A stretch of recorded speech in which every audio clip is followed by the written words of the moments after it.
Pinatigil ng gwardiya doon. Kanina. Nano ko lang yung mga ano dyan, dahon, siga. Ano siya kanina eh? Ha? Pinicturan? Wala na. Wala na po. Wala nang dito. Oh. Labas mo lang yung mic. Labas mo lang yung mic. Tapos, ano niya? Report mo. Wala na. Wala na po. Kung saan naman po. Kaya nga. Ayaw nila magsiga.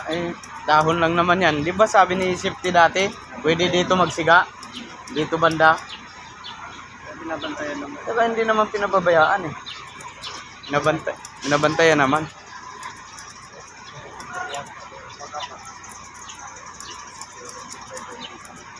Wala, kuha kagad pangalan.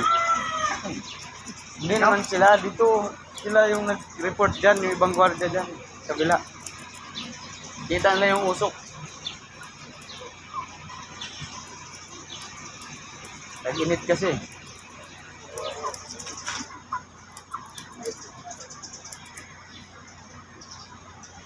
Anong problema?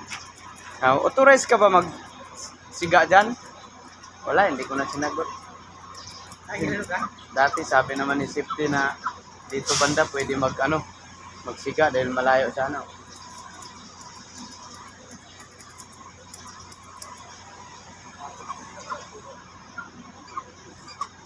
Panin mo nga ang pangalan. Ito kinuha yung pangalan ko. Wala na tuloy yung pangalan ko. Oh? Ano yung pangalan po? Panin yung pangalan ko. Wala na akong pangalan.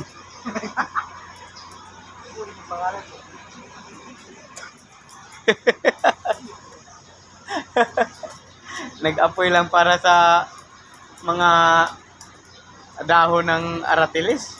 Kuhanin na ng pangalan ko. Ang laking kaso yan. Naglalakad ako, wala na akong pangalan.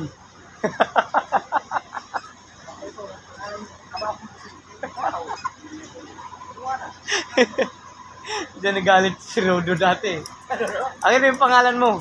Tulungan kita ang kuha ng ticket. Sabi ko, kuhanin mo yung pangalan ko. Ang haba-haba na ng pangalan mo. Richard, si Rodo, Marlo, Urias, Bantilan.